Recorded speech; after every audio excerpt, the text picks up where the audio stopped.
name is Jamie. I'm with OBFC. We got the good brother here, Bilal, Crondo, Nakia. What else do that? There we go. Smitty over there, Thursday. Thank you, everybody, for coming out and supporting. What? Oh, okay. This guy right here, you know what I'm saying? My bag, you know, light skin brothers, I can't even get there. My bag, you know, just dark. My bad. So thank y'all for coming out. This is the first event of this weekend. This is the third annual R.B.G weekend, R.B.G Xplosion. One of the main events, so I just want to just go through all of these events that we're going to have and point out some things on this. So today we got the Black Power Networking Mixer. Tomorrow at 10:30 at Grassroots Bookstore, we're going to be having the Black Author Summit that I'm going to be conducting. We have the Black Love Conference following that, same location, episode. R.B.G Music Showcase is going to be tomorrow night at 9 p.m. Now, if you have a flyer, the address is going to be different though. If you want, just go to our social media platform and we'll be able to have it on there. But it's going to be at Central Station Studios.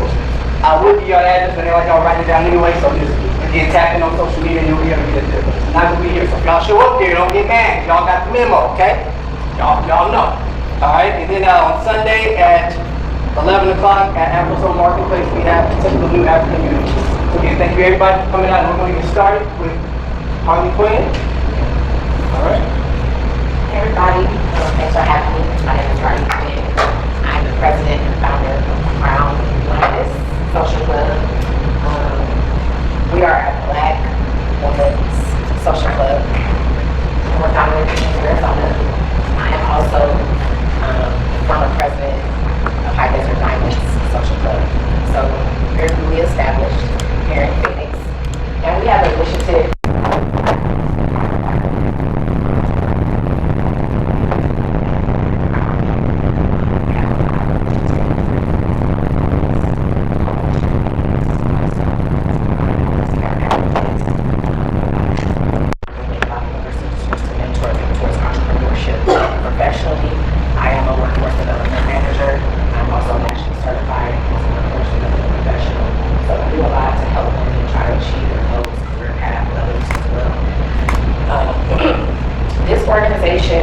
is really an enhancement of a lot of things that I do on a personal level. I also operate a company, a nonprofit organization called Justice for N.O.I Foundation, which is a foundation I established for my late daughter. It is established for scenes to provide adolescents with a safe haven home for sex-trafficked children.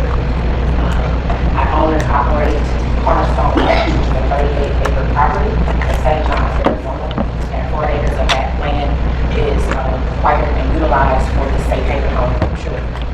So, the Crown Lioness, we have a partnership with Black Hearts Gun Club. We are very excited to partner with them and be a supporter of them. They are supporting us as well. One of the things that we do in conjunction with the Black Hearts and the Quinn and the King side is that we work together with them in the community development area, the homeless coalition piece. We also work closely with them for survival and tactical training. They offer that as a part of our program and as a part of what we do in our social realms. So, becoming a Crown Lioness, joining our club, it means that you're going to be involved in philanthropy, community involvement, and empowering women. It also means that you'll have a voice in the community. So, I'm just glad to be here. And also kind of talk about a little bit about, I guess, segue into the homestead. For Hood to Homestead, as you know, like I said, a 38-acre property. It also is a place that my family and I will reside one day. So we're utilizing that land to grow food. The food that we're going to be growing on our property also helps with the Homeless Coalition and the Arizona Coalition. So we work closely as nonprofits. All of these organizations work hand in hand. They kind of come meshed at one point, but they all have a similar goal.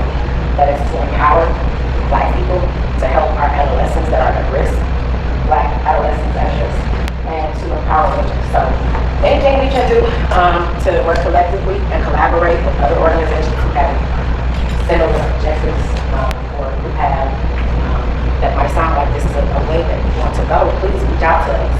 I'm sitting here today with my vice president of Boundary Nigeria, as well as my other sergeant at arms, and we're here with some prospect members that are looking and interested in joining Crown Lioness as well.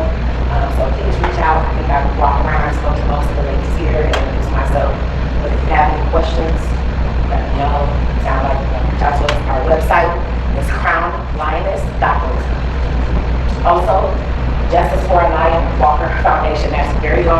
If you guys want that details, reach out to me. I have some business cards as well that I can provide with you. So outside of that, I do own R.B.G Cornerstone, and with R.B.G Cornerstone, I'm a workforce development professional. So I help a lot of companies with their workforce development, which means working with companies, which means working with migrant workers. It also means revamping and helping people with the resume building, career workshops, and things of that nature. I'm a public number and signing agent as well. So if you find needs for any of those, as well as house separate, I'm a seamstress.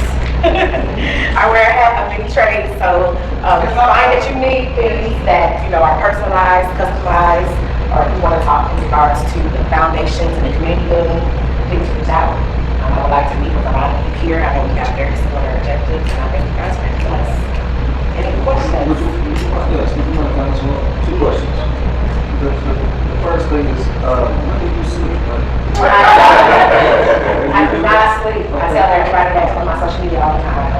Second question, how do men help support the causes that if we have anything for men and the men? Yeah, that's a good question. So I think that right now, as I mentioned earlier, we have a collaboration with Black Hearts Club. Black Hearts Club, they are working very hard in the community. They partner with us when we go out in the community. These brothers are there to support us. They provide security to us. We're dealing with the homeless, and we're dealing with the population that's there. If you're looking to collaborate with us and you want to collaborate with us, I would say to collaborate with the Black Hearts Club, and that would be putting you back in conjunction with us. But we always are willing to accept volunteers, and we're out there feeding. Also, I tell people all the time, if you can't participate monetarily with a donation, participate with your time. If you want to come out and help us feed the homeless, maybe you have some clothing, socks, shoes, business clothes, anything you want to get. Water right now. Having a conversation with Goodwill and see if they're going to be willing to start allowing the homeless to come into the stores and get things at will. So these are the type of things that we need help with. There's brothers like yourself, maybe you know somebody, maybe you know somebody that can help us with that, with those initiatives. So anywhere you think can help, you're more than welcome to proceed. Anything else? One more time. CrownLioness.org. And social media? Crown Lioness IG. Crown Lioness _ SCIG. I already know, but how'd you get the land for the people who don't know? 'Cause that's major. Okay, so I became owner of 38 acres of property in St. Johns, Arizona about 4 years ago. Before I acquired the land, I was going with another sister that I know. And she was looking for land, and she had actually found like 115 acres in that same area. And so she and I was talking, we were really trying to partnership and trying to decide where we wanted to buy land. I had been looking at areas like Mississippi and some of the rural areas because I want to live rural. I ended up stumbling across the land in St. Johns, Arizona. I eventually went up there to look at an acre, like a 20-acre plot. But when I got up there, there was a construction guy up there. He was like, well, there's a septic tank on a larger plot. So I asked him to take me to it. Actually, I can post the community with it, which is like 3 miles away. And when I walked on the property, I really liked it. Really big. I didn't walk all of it. But I was like, yeah, I really want this property. Like it was, I felt like it was meant to be. We had done a lot of research about different areas that what we wanted to do. If you're looking into owning property, it's important to think about all the things you want to do with your property. Make sure it's properly zoned, all what people like to do. Make sure it's an area that you like to live in, and also make sure that you have the access to things that you like. I will admit, when I purchased this land, I was married. Maybe about 6 months after, maybe 10 days after I got married, my daughter died. And 6 months after that, my husband got divorced.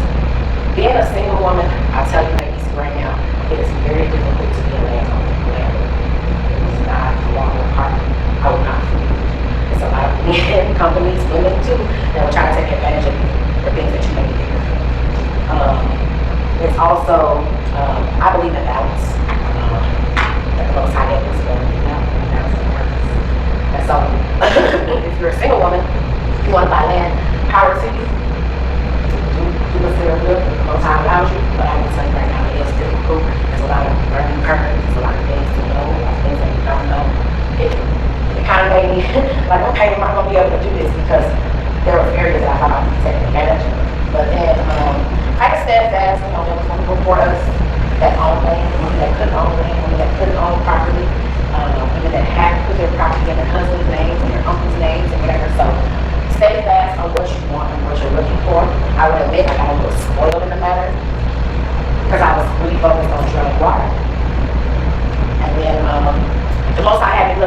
had me looking at tribes that were in desolate places. And they were walking out 4 miles, 10 miles from water.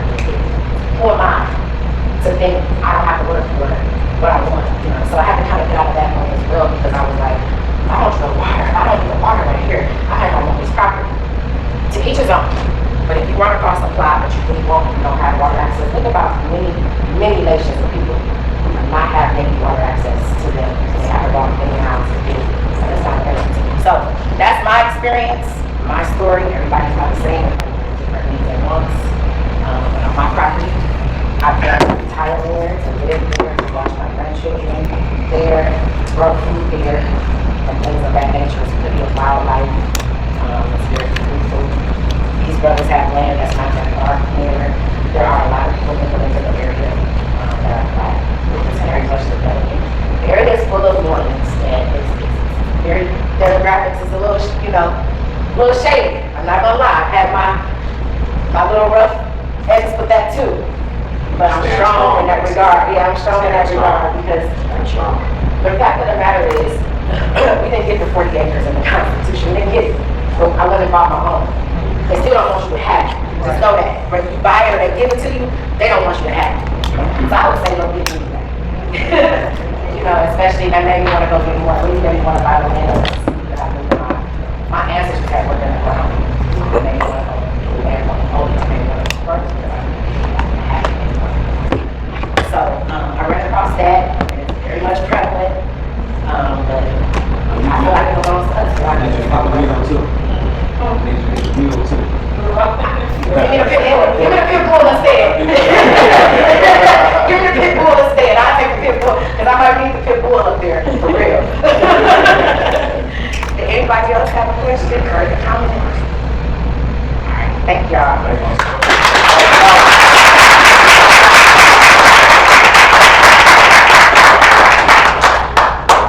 Next we're going to bring up good brother Tremikus Muhammad, N.O.I.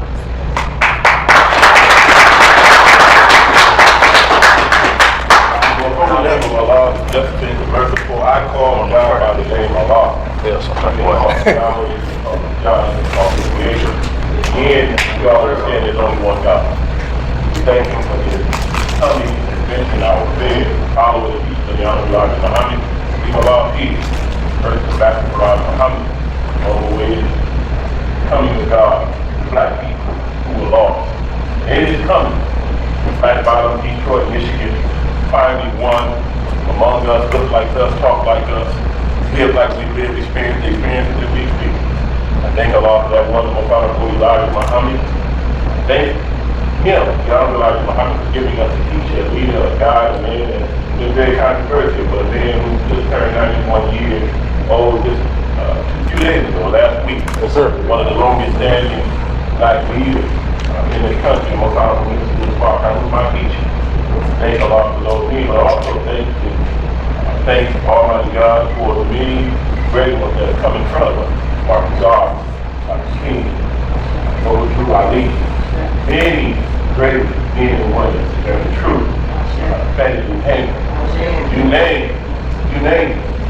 They've got prophets and messengers that you can read about in the scripture. But I'm one who believes that these men, these women who were still God's people, they were sent by God.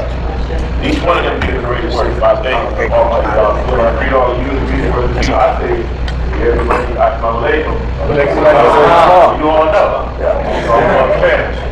It means peace be unto you. I want to give my brothers, OBC, you got to give them a warm round of applause.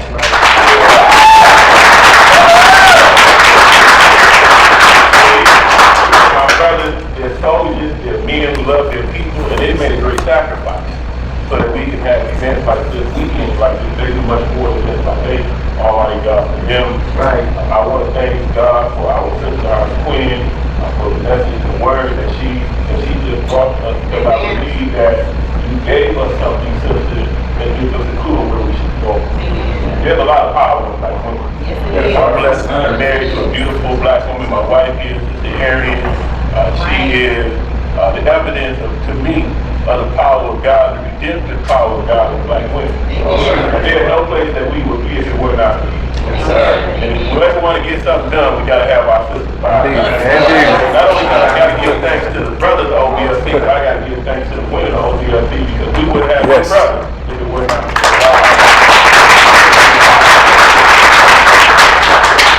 I'm thankful. And our sister brought something to the forefront when she talked about the land. And I think it's very critical that we understand the power of land, but it's also very critical that we understand the power of our youth. So when we think about the dilemma that she faces, she talks about being a single black woman. Nowhere in the world that any black woman should be a single like that. Now, you may be single in relationships, but as long as there are black men present and as long as there's a black family present, then none of us should ever be single. We should all be thinking of and understanding ourselves as the collective. And if we don't understand ourselves and think of ourselves as a collective, we got to ask ourselves what happened. What happened in our history, what happened in our experience that made us what we should be together with separate? So the things that we know need to get done in our community, we can't get done, but we're watching the world be built all around us. So we don't understand the power of our unity, and we don't understand the fact that we are not united means that an enemy had to come in. See, there's a reason why when we talk about Malcolm X, we separate Malcolm X from Elijah Muhammad. Y'all didn't hear it. Good question. See, an enemy has to come in because if Elijah Muhammad was Malcolm X's teacher, you know, Elijah Muhammad's teacher was able to make Minister Farrakhan, make Malcolm X, and make countless others, then that means that the teacher has power, that when it touches the ears and the minds of black people, that it takes somebody who we once seen as a criminal and makes them a great man. You understand what I'm saying? There's a reason why there's a divide between those of us who love Marcus Garvey and those of us who love W.E.B. Du Bois. That's not natural. Because when you start measuring those, Martin Luther King, when you start measuring those who come in front of us, that's giving us hints, giving us clues, done some work, sacrificed their lives for us to advancement, then we find that there's value in every last one of this. But somehow the enemy crept in and made us think that because our brother might have had a different religion, he might have had a different philosophy, he might have had a different idea, he may have came from a different place, that he was different from us. But the reality is we're all the same. Yes, sir. But the enemy understood that when you have black people come together with the mindset of unity and love for one another, that unity and that love is more powerful than their atomic and their nuclear bombs. You think that they make law against countries because they don't want Iran to have a bomb. You think that's the most deadly thing in the world. You think the fact that China has a bomb, America has these weapons, and they say they can destroy the world 10 times over with their atomic or nuclear bomb, you think that's the biggest threat in the world. But the biggest threat in the world is that black people will wake up to the consciousness of who we are. The biggest threat in the world, the biggest threat in the world is black people will wake up to the consciousness that if the brother in Africa or the brother in Caribbean or the brother is on Broadway, we are all the same. And if we unite behind one idea, which is the idea of freedom, that life will change for our people forever, but not only will it change for our people forever, we will become the power in the world that we are destined to be. See, it's the enemy that knows what you are intended to be, not what you are intended to be because your mother, your father had an idea for your life. Not what you are intended to be because your grandfather, your grandmother had a certain legacy. But what you were intended to be when the Creator created you from the beginning of time. See, they understand that you are not the descendant of somebody from some continent or some land. They understand that you are descendants of God himself. Y'all don't hear what I'm saying? See, when I'm talking to you, I'm talking to the people of God. When you're listening to me, you're listening to the voice of God in your brother. Because the essence of black people is not anything other than God himself. You can't separate us from the creation of the heavens. And fact about it, you can't ascribe the creation of the heavens and the earth to anybody outside of us. If we don't exist, the universe don't exist. If we don't exist, the world don't exist. Y'all don't hear what I'm saying? You think that our expertise is just in music and basketball, football, baseball? No, our gifts are divine. We are able to create life. That black woman's womb produced every people on this planet. And they just, this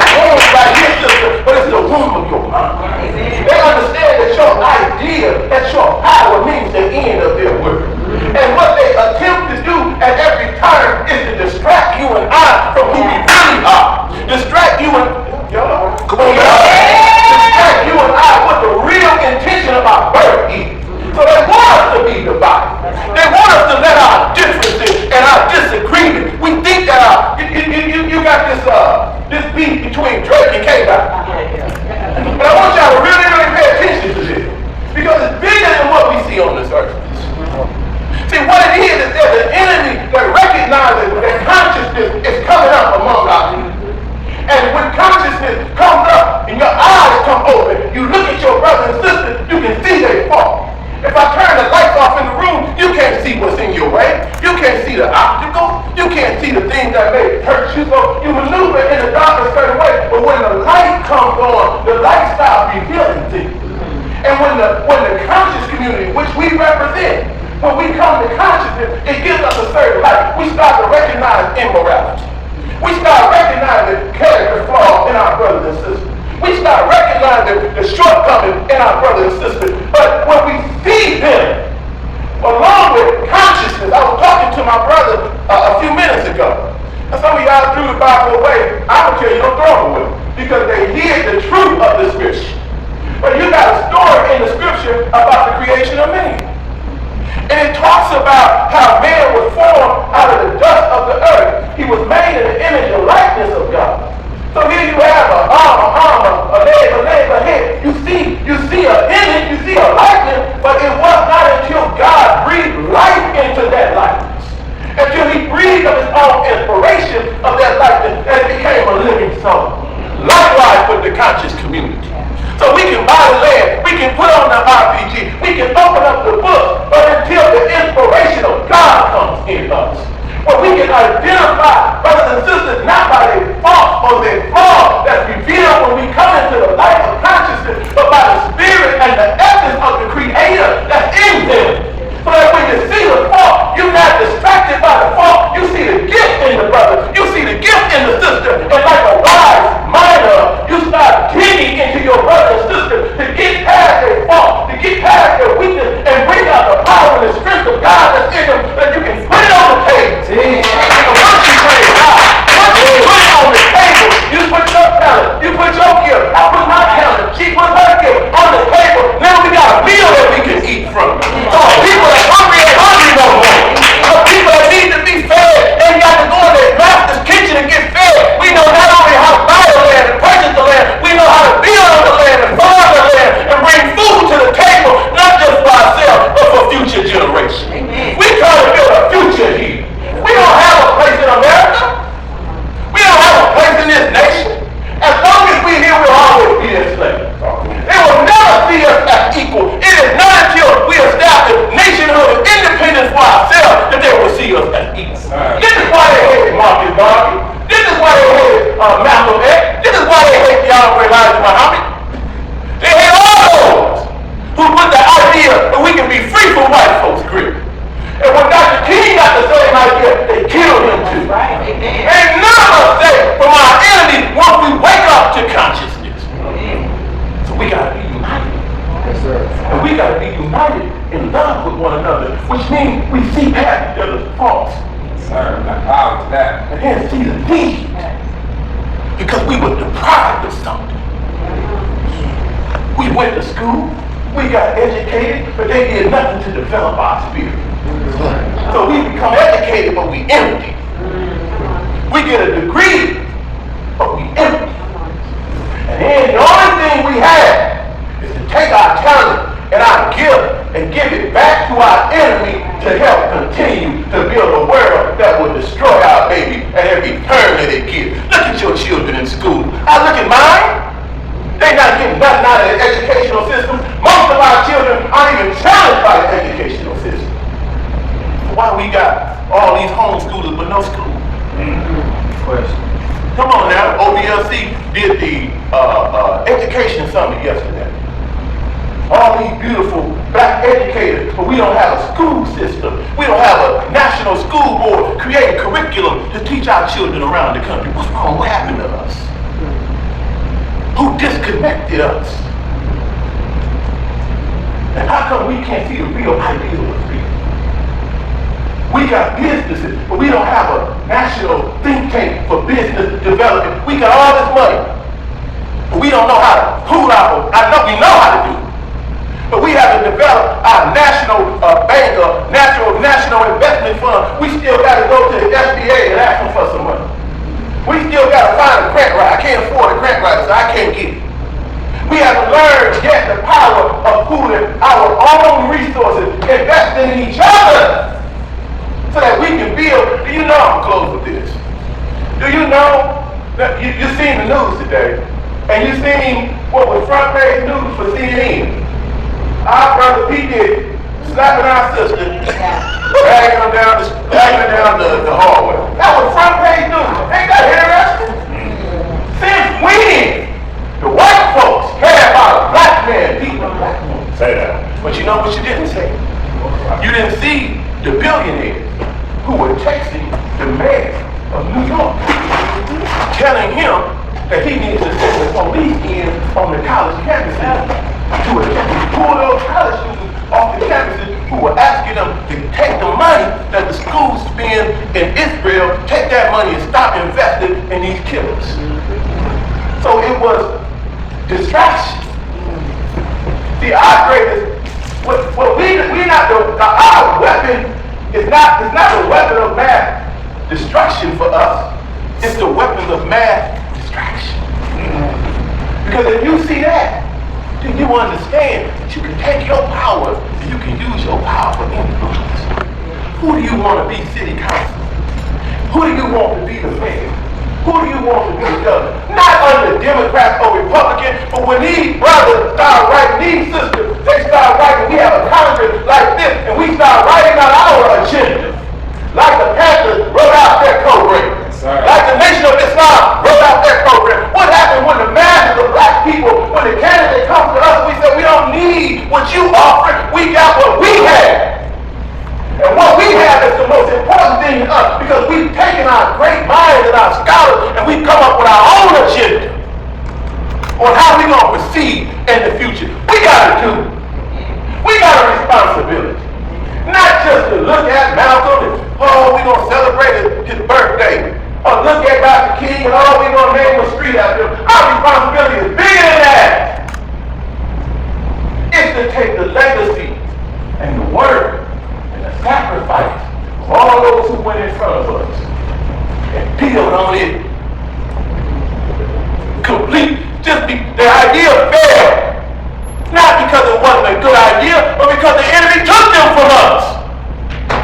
We didn't have what they had. To watch the growth and development of Thomas Jefferson.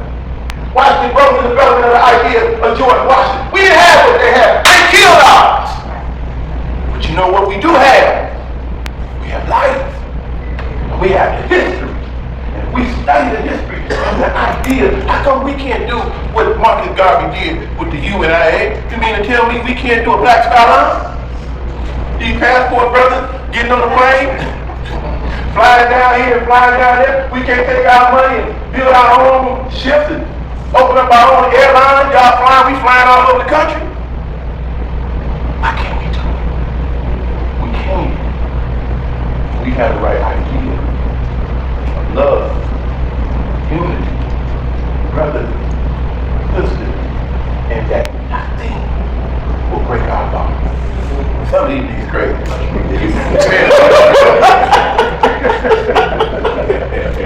We don't live in niggas here. But when we find one of our brothers or sisters acting other than themselves, and if we got to see if you got love in your heart for your brother and your sister, you correct them with the right spirit. Right, sir. We don't throw them away. Right. I need to pull you to the side, brother. I need to pull you to the side, sister, and correct you. Because you still have value. And if you got value, we can still use you for the uplift our people. Because we ain't no position to throw nobody away. We got too much work to do. Too big fights to fight. We need every soldier on the battlefield. Cowards, there we are. But soldiers should be to the forefront of the battlefield. And if one of us get wounded, you know what they do in the army? When one gets wounded, they take them back and repair them. They work them. And if you go to these soldiers in the infirmary, you say, what do you want to do? I want to get back on the battlefield with my brothers. I want to get back on the front line. But we get a soldier that's in need of repair. We got to now be like that doctor to get them together and bandaged up, and we ask them, what do you want to do? I want to get back on the front line. I want to be on the front line. I don't want to be in the back, so I don't want to be on the supply line. I want to be frontline soldiers. You understand what I'm saying? When they said the front line, in the devil's world, it's the Marine. They go in, they start tearing stuff up. But then when the Army comes in, which is a larger group, they don't have as much, they do the cleanup work. They start establishing now that they've invaded, they've conquered this territory, we got it now, we gonna hold it. But the Marines keep going and conquering new territory. But we've had our frontline soldiers, they went, they established this, they established that. But where are we now? To continue expanding the territory. We need schools. We need hospitals. We need clinics. Yes, sir. We need land. We need grocery stores. We need all these things. We got the talent, the skill, the gift, the education, and the experience to get every single thing that we need. The only thing we don't have is love and unity. So thank you, brother, for allowing us this weekend to come together in the spirit of love, in the spirit of unity, in the spirit of brotherhood and sisterhood. We can be starting with education. Then after we educate, we network among each other, getting to know each other's talents and gifts, sharing our ideas, our strength, and how we can help each other. And tomorrow we do the Black Office Summit. We sit down now with those who can write. Because the writers got power. They can write the story, they can tell the story, they can write the guide, and they can record the history. Then we move into Black Love, which is our relationship with one another, male and female, that was destroyed but has the ability to be rebuilt because we need each other. So we move into Black Love. And then later on, we go into the arts and the culture. Our enemy has used arts and culture as a weapon against us, but some of us who came up in the 90s, we remember Public Enemy. We remember KRS-One. We remember all those artists that used the music, arts, and culture to raise our consciousness and bring us to life.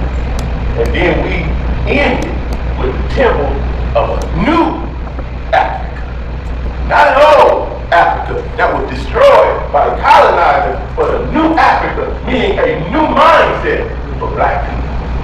All in the name of the celebration of the birth, the man we call the prince, the real prince of black consciousness. Our shining black prince, Brother Malcolm, who represents what was done to black people destroyed. He was so wicked in prison, he said they called him death. A man who was a pimp and a thief, but he became a scholar under the teaching of the Honorable Elijah Muhammad. And he would go into the greatest colleges in the university and beat some of the scholars who they had admired and thought were the most educated. A little black man who I think he didn't get past the 12th grade, proved to be the most educated of even among their scholarship, not just black scholarship. All of his things showing what we can do when we become the king. But also showing what happens when we don't learn how to settle like this in life. When we don't learn how to look at each other and be patient and forgiving with each other. It's a lesson in this for us. Not for us just to celebrate, but for us to sit down like students in a classroom. Study the lesson that went in front of us, because we won't make the same mistakes today that we made yesterday. We have a chance. And I pray to Almighty God, Allah, that we take that chance. We as brothers and sisters are raised to consciousness. We can leave from this spot and go expect that type of mind, spirit, love, youth, brothers and sisters. Every brother and sister that we meet. And this can be the spark for when we begin. I leave you as I came to you, words of peace. I saw later.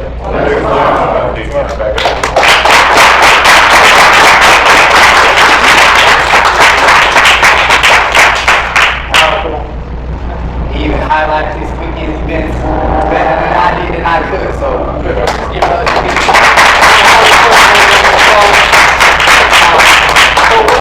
it's a networking mixer, so with the time that we have left, I would like to everybody just go around the room, introduce ourselves, what we do, what we specialize in.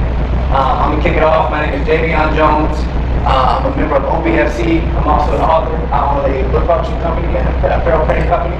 And I am a father of an 8-year-old and a black man, black guy.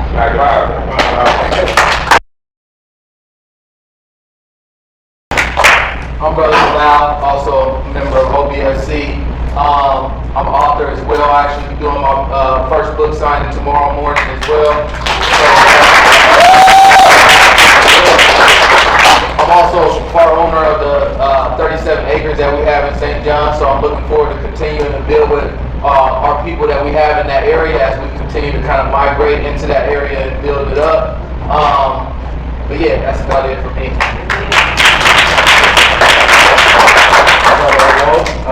Part of OBFC, not an author, but I am an artist. I'm gonna make one, right? Amen. Yeah. Husband, a father, a small business owner, a trucking company, and just here to, be a part of the festivities, get to meet, see what network with everybody, and that's about it. So. I'm Eric Condo, member of OBFC, co-owner of Central Station Studios, owner of Southwest Marine Company, co-owner of Gross Spot, which is 37 acres in St. John's, and I'm just here to learn, build, and capitalize on that Black power. I'm Brother Nakia. Man, I'm a jack of all trades, master of none, but still better than a master of one. But I'm a father. I've got 4 beautiful children, all the way from the age of 19 all the way down to the age of 3. So yeah, I started over, and that makes sense. But man, I'm blessed to be here. I'm blessed. I came from Arkansas. I'm not a native of Phoenix, but these brothers, OBFC, they embraced me, man, and everybody in the city. That's why I fell in love with the city. But when I landed here, I ended up finding out that I have DNA connections directly to the original people of the land. And so, it was the Lord guiding me back here, and I'm just grateful to be amongst great people. And so, as the brother said, use this opportunity to learn from someone else, learn what they do, learn who they are. And let's learn together. Let's come together and let's build. Like the brother said, this is what this is for. This event is for that reason, for that purpose, for us to build. So like I said, I'm just privileged for that. Part of the Growth Spot as well. Part owner of the Growth Spot, 37.5 acres that we got up north. I'm part of, I do media services, streaming services, photography, you name it. I was a coach at one point in time. I retired from coaching. Many hats. I do a lot of things. Let's just say the harvest is plenty, but the workers are few. And I'm a man that's working in the community. And sister, we need to pair up. I've been supporting the homeless for the past 2 years now, for every single week for the past 2 years. So just going. And more importantly, it started back when I was in Arkansas. I just always had a heart for people, and that's what we're doing. We're building. So, and like I said, I'm honored to be a part of this and be amongst great people. I go by Kai, or Sky. Everybody know me as Sky Harbor. Call my brother Harbor. I have a father. I'm a family man. I am a recording artist, and I do a lot of community work with these 5 brothers in front of me. I know OBFC since 2014, 2013. It's been a journey, and they gave me a lot of knowledge, a lot of encouragement, a lot of support throughout these years, so I'm blessed to be a part of this group. It's good to see a lot of similar faces in here. I'm not used to this, even being born and raised from Phoenix. I'm just glad that something like this is, come to fruition and have it all come together for this.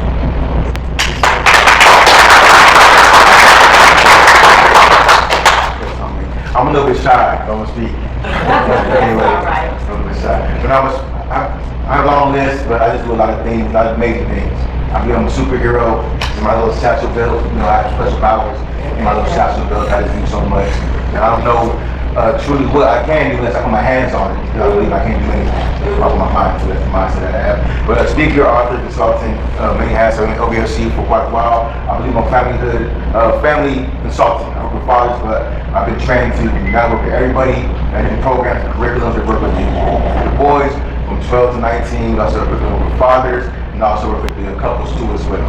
So here, if you'd like to connect, anyone likes to get more information about these programs or things we have coming along, Thursday next Wednesday.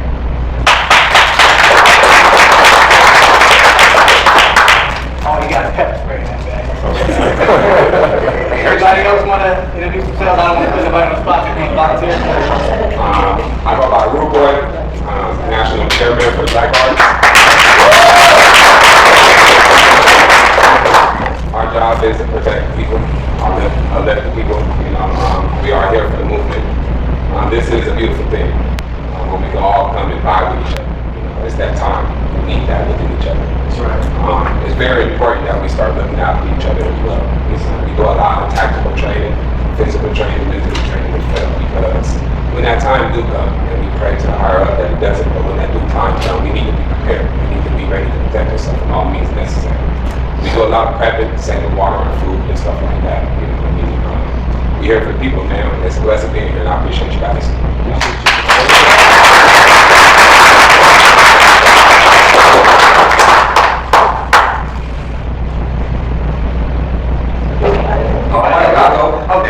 I'm not shy. I'm not shy at all. My name is Carl. Literally, what goes around comes around. So make sure to treat me right. Because I don't want to have to come around. You know what I'm saying? It's a lot of work. It's work. I'm a stand-up comedian for a living. I've been a stand-up comedian for years. I will make you pee your pants. I'm also an educator. My background is in education. And the main reason why I'm speaking right now is because, and I told a few people here today this, I hate it here. I don't like it in Arizona at all. I graduated from 2 historically black colleges. And it's hard for me to try to relay the things that I know to the average African-American man walking around in Arizona. Like, they look at me like, yo, what are you talking about? And then I get in the room like this, and it gives me some type of inspiration and hope. Because I hear y'all talking about it. Somebody gets it, somebody understands it, and that's my excitement. You know, that's the thing that excites me and inspires me. Like, all right, well, maybe I should stay in Arizona a little bit longer because some people understand. I really want to thank everybody for this night, because this is not normally something that I see at all, and it's been very impressive. And I just wanted to throw that out there, just throw that part out there. I think that this is something that needs to keep going. I think that this is something that needs to keep spreading. And my culture is important. I mean, if you really think about it to the bone, we're the backbone of society. A lot of the trends and things that go on, he's talking about K. Dot and Drake, that comes from us, man. But you gotta believe every single race in this country right now is talking about it. You see what I'm saying? These tend to affect American culture a whole lot. That's pretty much all I wanted to say. I just wanted to say thank all of you for allowing, just me personally, to be able to come and see something like this, because it really does give me hope. And I would encourage everybody in here to reach outside of this group, to reach outside to the ignorant. And ignorant is not a negative word. It just means you don't know. To bring them into something like this, because it's very important. I was telling somebody earlier, being the smartest man in the room and the dumbest man in the room is like one and the same, because it's hard to communicate with the average person, and that's what I'm tending to find in Arizona. So again, just seeing this, I really appreciate this. I think it's really dope. I think it's something that just needs to keep going on.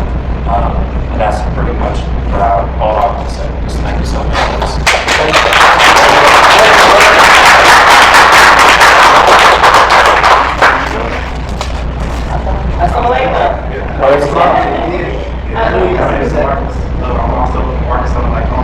Wait, okay.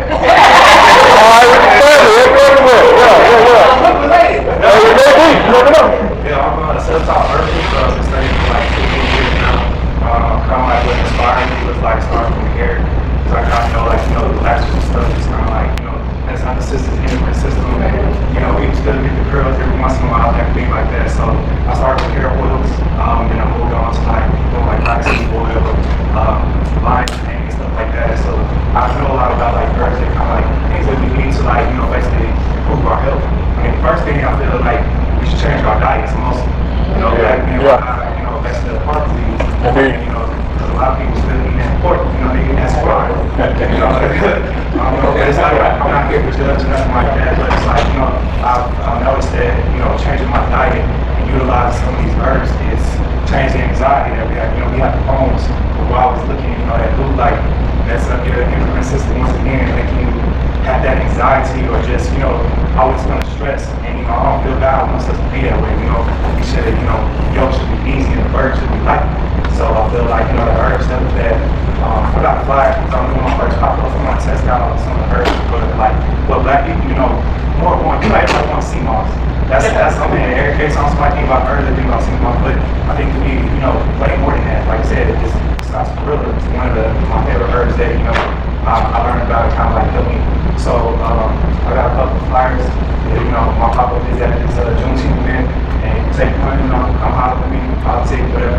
But I enjoy this kind of space, because, I'm from Arkansas, where, streets are named after white supremacists. Exactly. I come somewhere like this, and, I can run with black people, and, conscious-minded black people at that, because, the people I'm from, that's just either they're ignorant, or they, they just like, look, I wouldn't want to downplay anybody else, because I'm in a lot of street cats that's like way smarter than me.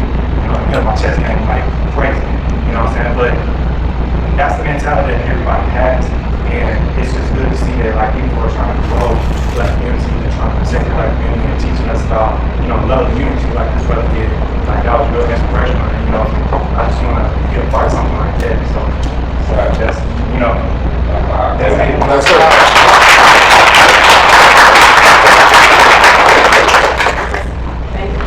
Good evening. My name is I'm a native of Phoenix, Arizona. Thank you, Brother Bilal. Monica Craig is my name. I am a Yanisa and a Egbe.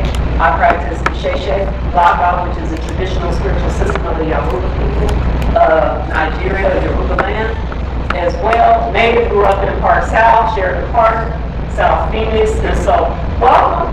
Ekaho, which means welcome in Yoruba, because we've always been a community of people. We may not be large in number in Arizona, have a major hub, but for me to have grown up and to have known Minister Elijah Muhammad and for Minister Farrakhan's kids to be my sisters and friends, and for us to have grown up in a space in Park South where black is black, and we desegregated years before bus boycotts.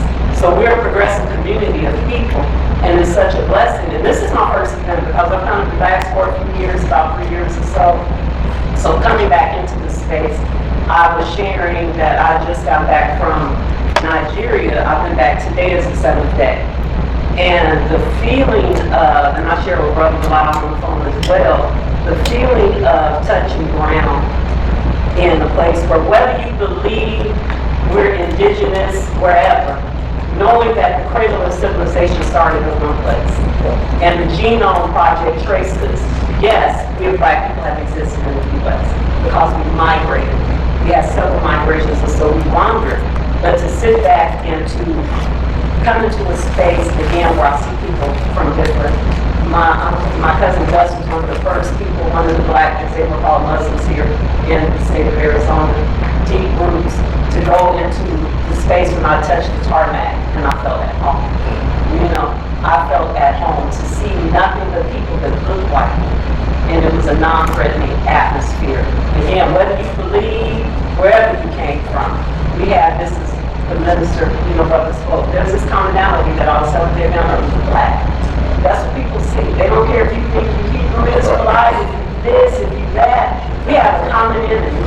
And as he was saying, the enemy within is greater than the enemy without. And so to come into this space and to have been in a place, I was in Ibadan, Nigeria, and I wake up at 4 or 5 o'clock in the morning to hear the Islamic prayer call. To hear the prayer call of the Christian, to hear the prayer call of, to hear us praying our prayers. Because understanding that we are all divinely created. We were birthed. God consciousness is not just in us, we are gods. This brother said, don't go out, no, you're not, that you're not, that you're gods. And the greatest trick is to convince you who you are not. Right. And so to come back into this space and see, and to be able, as Brother Tremikus said, to look at people through the lens of God. Yeah. The lens of God. If I'm looking at you through the created by the lens of the God, the I am, we call the Lord, we are our consciousness. To be able to look at you through the lens of God changes how I function and how I focus. how I interact with you. You know, so if we stop looking for this one leader, and we understand, I have a spiritual temple called Awakening Spiritual Temple, and we are in the process of restoring our roots through spirituality, ancestral identification, and community. And the first thing is decolonizing, deconstructing our mindset. And when we decolonize and deconstruct and realize who we are, it doesn't matter. There's no binary opposition that we may practice a different religion, but spiritually, we worship one. Some call Allah, I say Olumade. Some people say Jehovah. Some people say God. And the word God simply means energy. It's a Germanic word that means energy, means power. So when we realize that, to sit in this space, so I thank y'all for making me comfortable to come back in space. And again, we have consciousness here that has always existed, and South Phoenix has been the hub of that. And so we have been men and women, so I welcome people who come to my stage, because it bothers me when people talk about us. But you come here with a solution. If you don't have a solution, you're part of the problem, right? So come with a solution. What it is that you don't see. If you don't see it, make it happen. Yes, ma'am. Make it happen.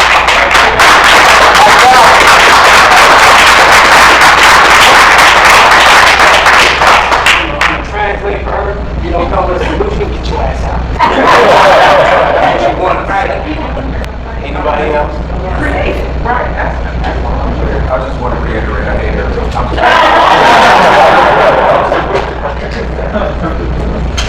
I feel like a family. Off of the mic, I'm a woman, a few words. I have to speak here. Number one, because my brother is OPFC.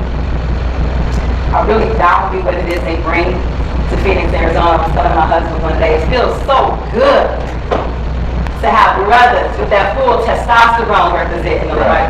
Okay? Because our brothers are under assault. And so let's just see that. That's so much value. Like my sister said, we need that balance. And then also, I'm an artist. I'm a recording artist. I'm a mother. I'm a wife. We've been married for 21 years now. Right?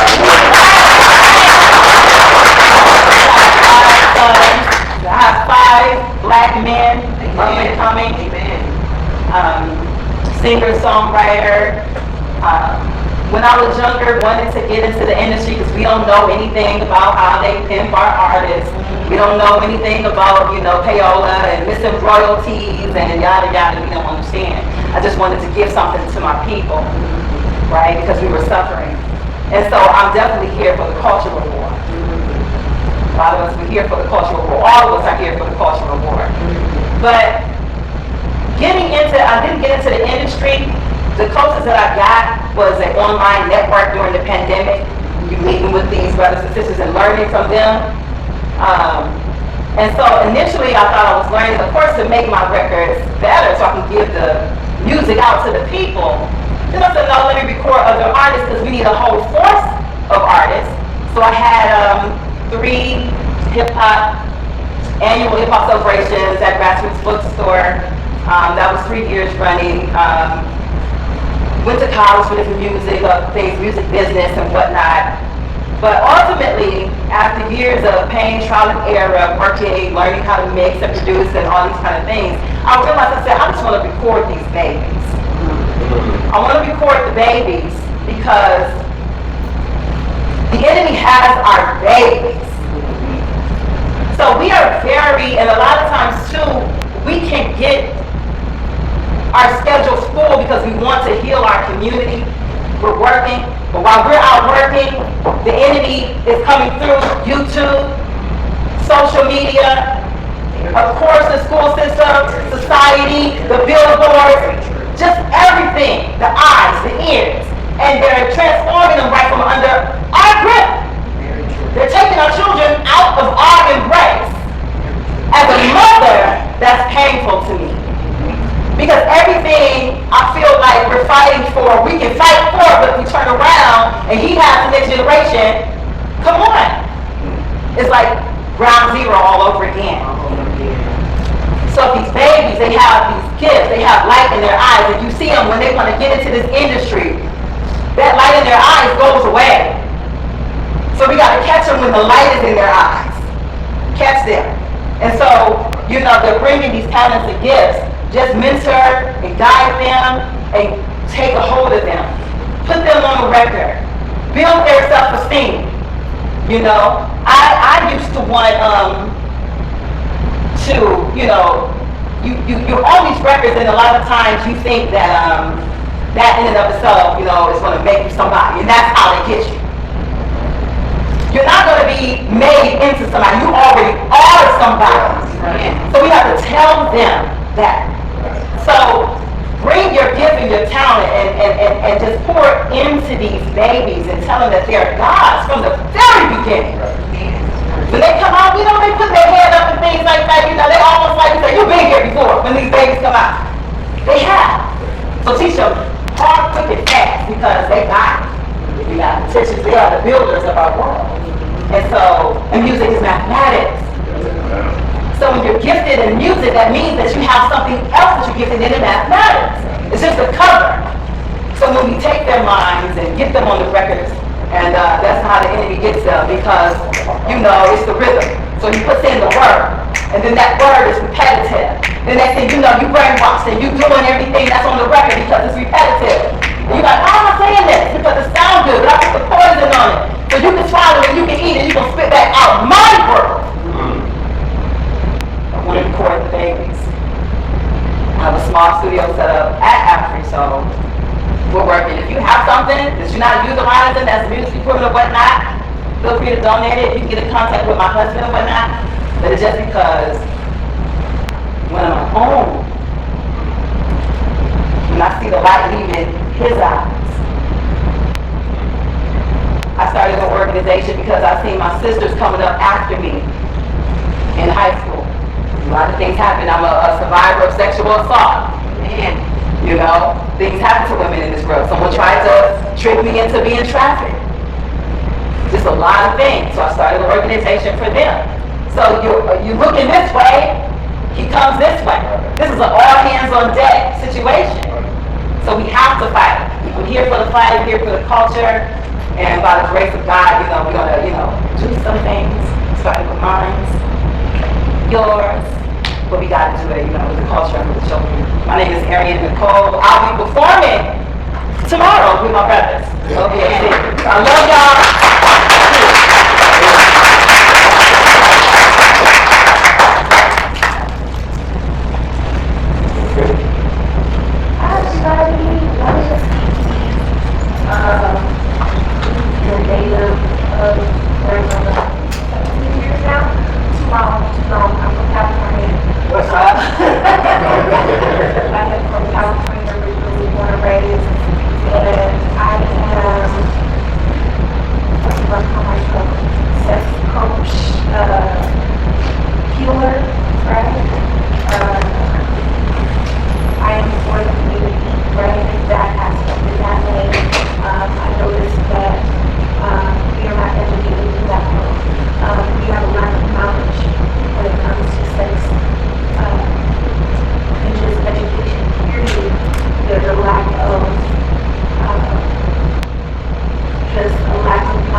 become a nurse practitioner. Because I have a passion, I want to make a difference in mental health and medication. They're giving 5-year-old babies medication for their anxiety and depression. And I really just feel like our words, counseling, can help so many people. Granted, there are people that do need medication, but the way our insurance and reimbursement is set up, you gotta take a pill. And I really just want to make a difference in that area. That's why I'm getting my nurse practitioner license so that I can have my own practice and incorporate more therapy. Even as a mental health nurse practitioner, they have taken out psychotherapy out of your brain, which means teaching someone, encouraging someone, counseling them, and their primary goal is to be healed. Thank you.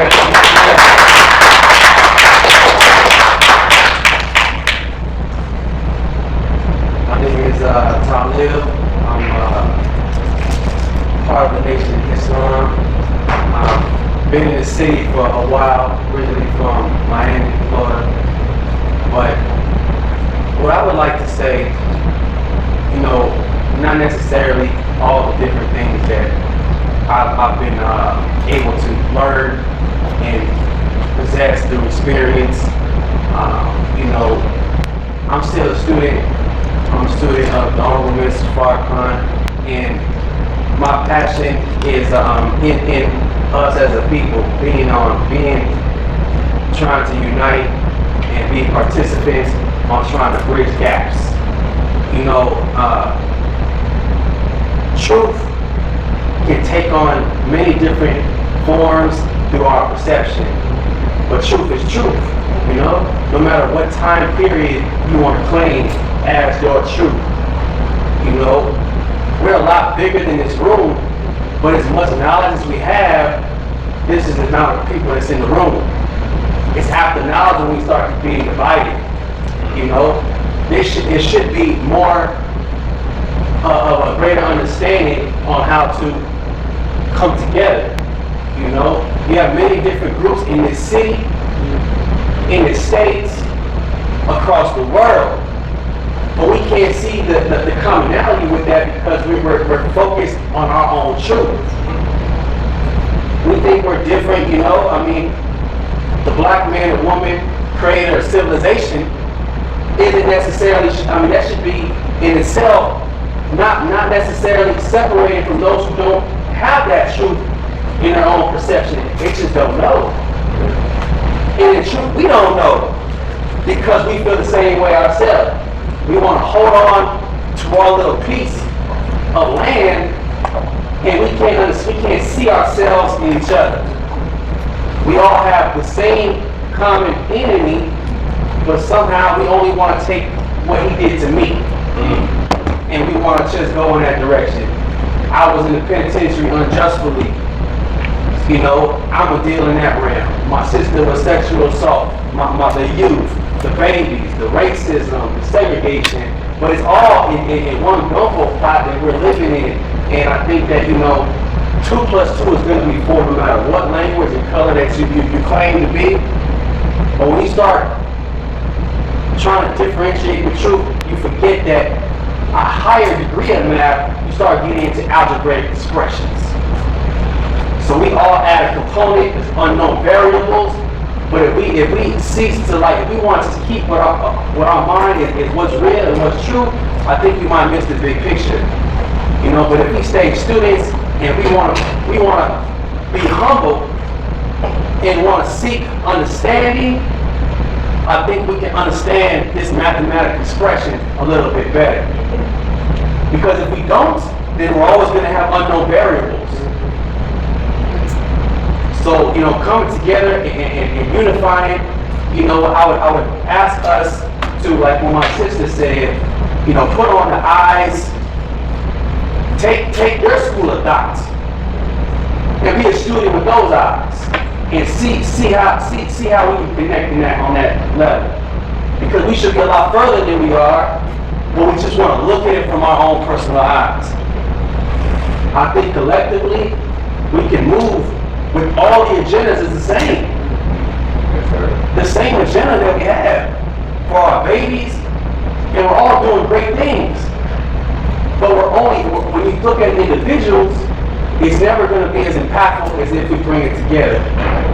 So I really appreciate, you know, my brothers. You know, I mean, I really love what you guys do. You know, especially for the boys, because I mean, ignorance is bliss. And you know what? If you look at the past, if you go back when you look at the gangsters and the people from the penitentiary in the '60s, they're saying that, you know, they don't understand the generation of thugs and gangsters in the '70s. You go into the '70s, I don't understand, you know, the pants sagging in the '90s. And now we're in 2024 saying the same thing. But now these babies are even, they killing each other, they posting on Instagram, they're taking selfies next to the people that they murdered, you know, and it's a game to them. You know, the enemy has made, you know what, a life and destructiveness, you know what, glamorous. So every one of us are role models, and we gotta look at ourselves as an example. If we can't get our shit together, then we can't turn and look at our future and expect it to be different. Right? So I thank you all for being here and participating in something that's greater than ourselves. And I look forward to seeing you in the battlefield.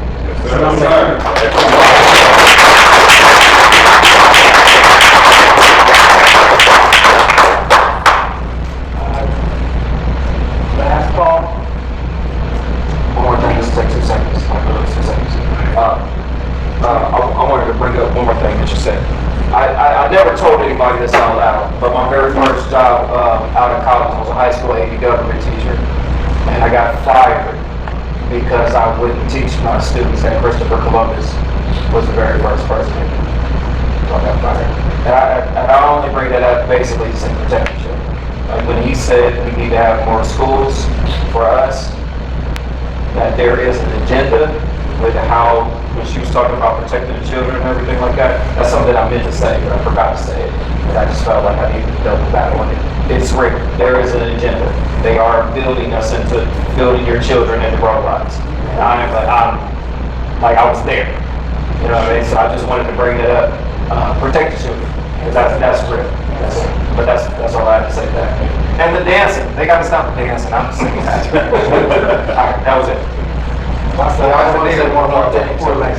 regards to the education, I know like some of us parents, we don't have the time or maybe the ability, the funds, or different things may stop us from putting our children in a better situation when it comes to education. So if you do have to navigate public education, my suggestion would be to try to unlearn as much as you can with your child. For example, like before school, have those talks with them about what you learned and what you learned yesterday, what's going to be learned today, and then after school as well, because there's going to be some things you have to go back and correct.